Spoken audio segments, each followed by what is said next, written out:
প্রদীপ্ত সংবাদে আপনাদের সাথে আছি আমি ইয়াসমিন সুমনা। সদ্য সাবেক রাষ্ট্রপতি মোহাম্মদ শাহাবুদ্দিন কিছুক্ষণের মধ্যে বঙ্গভবন ছেড়ে যেতে পারেন। তাকে আনুষ্ঠানিক বিদায় জানাতে প্রস্তুত বঙ্গভবন। এর মধ্যে গুলশানে তার নিজের বাসা প্রস্তুত করা হয়েছে। শুক্রবার রাষ্ট্রপতির পদ থেকে সরে দাঁড়ান মোহাম্মদ শাহাবুদ্দিন। তিনি ছিলেন দেশের 22তম রাষ্ট্রপ্রধান। তার মেয়াদ শেষ হওয়ার কথা ছিল 2028 সালের 23 এপ্রিল, কিন্তু তিনি 2023 সালের 24 এপ্রিল শপথ গ্রহণ করেন। মেয়াদের 2.25 বছর বাকি থাকতেই পদত্যাগ করেছেন তিনি।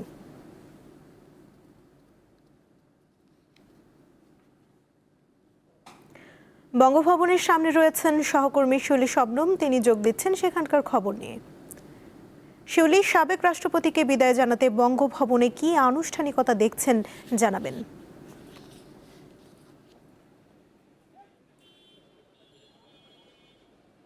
সুমনা, সকাল থেকে এখন পর্যন্ত কয়েক দফা রাষ্ট্রপতির বিদায়ের যে সময় সেটা পরিবর্তন করা হয়েছে, তবে এখন দুপুর ঠিক 2টা। তবে এখনও পর্যন্ত রাষ্ট্রপতি বঙ্গভবন ছেড়ে বের হননি, যদিও তাকে বিদায়ের যে রাষ্ট্রীয় প্রোটোকল, যে আনুষ্ঠানিকতা, তার সবগুলোই প্রস্তুত আছে এবং নিরাপত্তা জোরদার করা হয়েছে পুরো এলাকার। এবং যেহেতু আপনি জানেন যে এটা একটা গুরুত্বপূর্ণ এলাকা এবং চারপাশে যান চলাচল রয়েছে, সব মিলে নিরাপত্তার ব্যাপার আছে, সবগুলো সামলাতে আসলে এখানে দায়িত্বরতরা কাজ করছেন। তবে এখনও পর্যন্ত রাষ্ট্রপতির যে গাড়িবহর সেটা এখনো পর্যন্ত বের হয়নি। ফলে গণমাধ্যম কর্মী যারা এখানে সকাল থেকে অপেক্ষা করছেন, তারা সহ এখানে যেসব উপস্থিত ব্যক্তিবর্গ রয়েছেন, প্রত্যেকেরই অপেক্ষা আসলে কবে নাগাদ খুলবে বঙ্গভবনের ফটক এবং বের হয়ে আসবেন রাষ্ট্রপতি। তিনি আনুষ্ঠানিকভাবে বিদায় নেবেন এবং তার দায়িত্ব ছেড়ে দেওয়ার পর এটাই হবে তার আসলে শেষ আনুষ্ঠানিক বিদায়। এবং এখান থেকে তিনি সোজা তার গুলশানে যে নিজ বাসভবন রয়েছেন সেই বাসভবনে তিনি উঠবেন এবং তাকে রাষ্ট্রীয় সমস্ত প্রোটোকল মেনে, নিরাপত্তা মেনে তাকে তার গুলশানের যে কার্যালয় সেখানে পৌঁছে দেওয়া হবে। এবং সকাল থেকে আমরা যেটা দেখেছি যে বঙ্গভবনের ভেতরে রাষ্ট্রপতিকে বিদায়ের জন্য তার যে গাড়িবহর প্রস্তুত করার বিষয়, সেটা সাজসজ্জার বিষয় এবং তার সমস্ত প্রয়োজনীয় জিনিসপত্র গোছানোর বিষয়, তার সবগুলোই সম্পন্ন করা হয়েছে। এবং আপনি জানেন ইতোমধ্যে বঙ্গভবন ছাড়ার প্রস্তুতি হিসেবে গত কয়েকদিন ধরে তার ব্যক্তিগত যে মালামাল ছিল, সেই মালামাল গুলশানের ভবনে স্থানান্তরের কাজগুলো ইতোমধ্যে শেষ করা হয়েছে এবং গুলশানের যে ভবন, সেই বাড়িটির পরিষ্কার পরিচ্ছন্নতা এবং সংস্কার কাজও এর মধ্যে সম্পন্ন হয়েছে।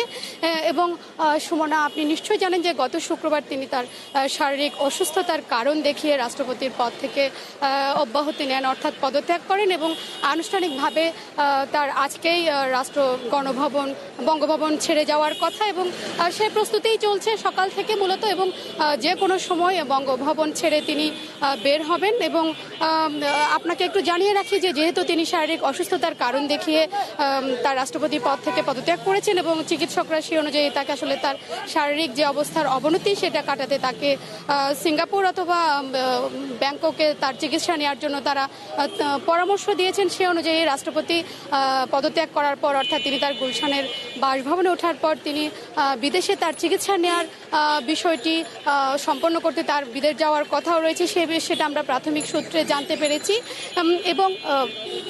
এবং যেহেতু তিনি বিদায়ী রাষ্ট্রপতি এবং সাবেক রাষ্ট্রপতি হিসেবে রাষ্ট্রের পদত্যাগ করার পরও যেসব সুযোগ সুবিধা তার পাওয়ার কথা, সেই সমস্ত কিছু তিনি আসলে পাবেন এবং সে অনুযায়ী সরকারের পক্ষ থেকে সব ধরনের উদ্যোগ ইতিমধ্যে নেওয়া হয়েছে। এবং আমরা যেহেতু এখনও বঙ্গভবনের সামনে আছি এবং রাষ্ট্রপতি কবে নাগাদ বেরোচ্ছে এবং বের হলে তার গাড়িবহর ঠিক গুলশানের কার্যালয়ে যাওয়ার জন্য যে প্রস্তুতি, সে প্রস্তুতি নেওয়া হয়েছে এবং পরবর্তীতে রাষ্ট্রপতি বের হওয়ার পর কি পরিস্থিতি থাকে পুরো এলাকার এবং সব মিলে রাষ্ট্রপতির আসলে সর্বশেষ গন্তব্য কি, সে বিষয়ে আপডেট আমরা সুমনা পরবর্তীতে আপনার মাধ্যমে জানাতে পারবো।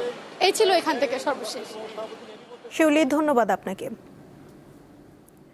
ভারপ্রাপ্ত রাষ্ট্রপতি হাফিজ উদ্দিন আহমদ সাভারে জাতীয় স্মৃতিসৌধে মুক্তিযুদ্ধের বীর শহীদদের প্রতি শ্রদ্ধা জানিয়েছেন।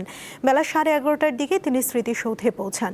মহান মুক্তিযুদ্ধের শহীদদের প্রতি শ্রদ্ধা নিবেদনের পর হাফিজ উদ্দিন আহমদ কিছুক্ষণ দাঁড়িয়ে থাকেন। পরে তিনি পরিদর্শন বইয়ে সই করেন। মোহাম্মদ শাহাবুদ্দিন রাষ্ট্রপতির পদ থেকে সরে দাঁড়ানোর পর সংবিধান অনুযায়ী রাষ্ট্রপতির দায়িত্ব গ্রহণ করেন জাতীয় সংসদের স্পিকার হাফিজ উদ্দিন আহমদ। পরে তিনি রাজধানীতে সাবেক রাষ্ট্রপতি জিয়াউর রহমান ও সাবেক প্রধানমন্ত্রী খালেদা জিয়ার সমাধিতে শ্রদ্ধা নিবেদন করেন।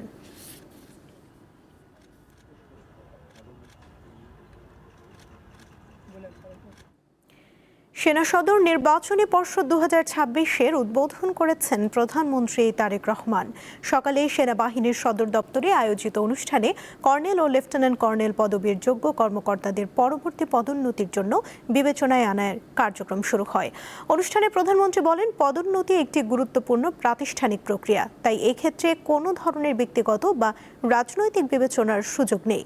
পেশাগত সক্ষমতা, নেতৃত্বের গুণাবলী, শৃঙ্খলা, সততা, বিশ্বস্ততা, আনুগত্য এবং সামগ্রিক কর্মদক্ষতাকে গুরুত্ব দিতে নির্বাচনী পর্ষদের সদস্যদের প্রতি আহ্বান জানান প্রধানমন্ত্রী।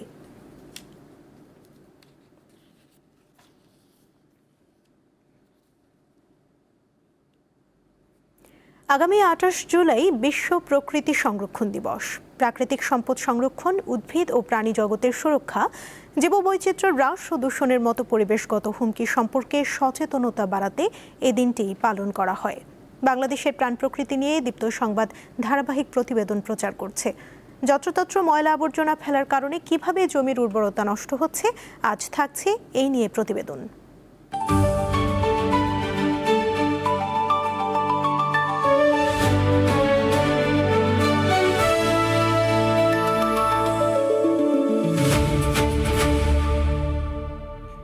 বান্দরবানে অপরিকল্পিত ও অস্থায়ী ডাম্পিং স্টেশনে উন্মুক্তভাবে ময়লা আবর্জনা ফেলার কারণে বৃষ্টির পানির সাথে বর্জ্য ছড়িয়ে পড়ছে স্থানীয় ঝিরি, নদী ও কৃষি জমিতে। এতে প্লাস্টিক, হাসপাতালে ব্যবহৃত সিরিঞ্জ, ইনজেকশনের সুচ, স্যালাইনের ব্যাগ সহ অন্যান্য বর্জ্যের কারণে জমিতে চাষাবাদ করতে পারছেন না কৃষকরা। বান্দরবানে অপরিকল্পিত ও অস্থায়ী ডাম্পিং স্টেশনে উন্মুক্তভাবে ময়লা আবর্জনা ফেলার কারণে বৃষ্টির পানির সাথে বর্জ্যগুলো ছড়িয়ে পড়ছে স্থানীয় ঝিরি, নদী ও কৃষি জমিতে। এতে নষ্ট হচ্ছে কৃষি জমি, দূষিত হচ্ছে পরিবেশ ও মারাত্মক স্বাস্থ্য ঝুঁকিতে পড়েছে জনজীবন। এদিকে দুর্গন্ধ ও দূষিত হওয়ার কারণে স্থানীয়দের একমাত্র পানির উৎস ঝিরি থেকেও ব্যবহার করা যাচ্ছে না পানি। হাসপাতালে এই যে সুইচ বলে, বিভিন্ন ফার্মাসির যে বিষাক্ত যে ওষুধের দ্রব্য ব্লেড হইতে ছুরি যা হয়তো এখানে ডুবে আছে, নামতে গেলে তো আমাদের এটা আতঙ্কিত হয়ে যায়, কখন যে কি অ্যাক্সিডেন্ট হয়ে যায় আমাদের। কিন্তু তাদের এই জিনিসটা খেয়াল রাখা উচিত ছিল যে কি, যাতে করে পার্শ্ববর্তী যে জমি, ধানের জমি, তাদের ক্ষতি না হয়। তারা ওই ধরনের যে একটু ব্যবস্থা নিতেন, হতে ক্ষতি হতো না। আসা যাওয়ার পথে দেখেন রাস্তার উপরে পৌরসভার ময়লাগুলো রাস্তার উপর ফেলে যায়, বলে ময়লাগুলো একদম নদীতে চলে যায়। ওদিকেও মনে করেন ছোট ছোট যেগুলো জিরি আছে, জিরির মধ্যে মানুষ গোসল করতেছে, বাচ্চা নিয়ে মনে করেন এদিকগুলি মাদ্রাসা যায়, স্কুলে যায়, আমরা আসা যাওয়া করতে পারি না। এই দুর্ঘটনাটা পুরো বান্দরবান শহরে এটা ছড়িয়ে যাচ্ছে। এছাড়াও প্লাস্টিক সহ হাসপাতালের ব্যবহৃত সিরিঞ্জ, সুচ ও ভাঙা কাচের ভয়ে জমিতে কাজে নামতে পারছেন না কৃষকরা।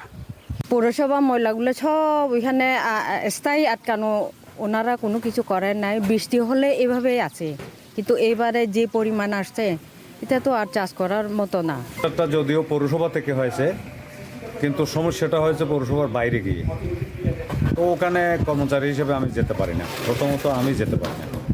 আর আমি গেলেও আমার করার কিছু নেই এই কারণ আমার কাজ হচ্ছে সীমাবদ্ধ। এখানে জনগণ যে প্রাত্যহিক ময়লাগুলো উৎপাদন করে, সেগুলো অপসারণ করাটা হচ্ছে আমার কাজ। বান্দরবানবাসীর দাবি, জেলায় একটি আধুনিক ও পরিবেশ বান্ধব ডাম্পিং স্টেশন নির্মাণের পাশাপাশি ক্ষতিগ্রস্ত কৃষকদের জমি সংস্কারের মাধ্যমে চাষাবাদের উপযোগী করে দেওয়া সহ তাদের যথাযথ ক্ষতিপূরণ দেওয়া হোক। কেমুয়ং মার্মা, দীপ্ত সংবাদ, বান্দরবান। এবারে আন্তর্জাতিক প্রসঙ্গ। ফ্রান্স ও স্পেনে দাবানল ভয়াবহ রূপ নিয়েছে। প্রবল বাতাসের কারণে দ্রুত ছড়িয়ে পড়া আগুন ফ্রান্সের বোর্দো ও স্পেনের মাদ্রিদের মতো বড় শহরগুলোর দিকে ধেয়ে যাচ্ছে। আগুন এতটাই ভয়াবহ পর্যায়ে পৌঁছেছে যে প্রায় 3 লাখ মানুষকে নিরাপদে সরিয়ে নেওয়া হয়েছে এবং অনেকে নিজেই সরে গেছে। ভয়াবহ দাবানল ক্রমেই নিয়ন্ত্রণের বাইরে চলে যাচ্ছে। তীব্র তাপপ্রবাহ, শুষ্ক আবহাওয়া এবং প্রবল বাতাসের কারণে আগুন দ্রুত ছড়িয়ে পড়ছে বলে জানিয়েছে ফায়ার সার্ভিস। পরিস্থিতি সামাল দিতে সেনাবাহিনী মোতায়েন এবং জরুরি অবস্থা ঘোষণা করা হয়েছে।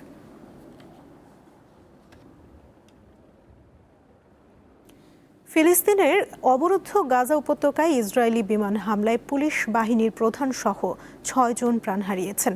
শনিবার গাজা সিটির উত্তরে শেখ রাদওয়ান এলাকায় পুলিশ বাহিনীর প্রধান ব্রিগেডিয়ার জেনারেল আবদেল নাসের আল মাকাদমাকে লক্ষ্য করে বিমান হামলা চালানো হয়। তিনি উত্তর গাজার গভর্নরের দায়িত্ব পালন করছিলেন। ইসরায়েলি সামরিক বাহিনী দাবি করেছে জেনারেল আবদেল নাসের হামাসের সামরিক শাখার সদস্য ছিলেন। ইসরায়েলি হামলায় নুসেইরাত শরণার্থী শিবিরে এক ফিলিস্তিনি চিকিৎসাকর্মী এবং খান ইউনিসে ইসরায়েলের আলাদা দুটি হামলায় 3 জন নিহত হয়েছে। এছাড়া গত সপ্তাহে ইসরায়েলি হামলায় আহত এক পুলিশ সদস্য চিকিৎসাধীন অবস্থায় মারা গেছে।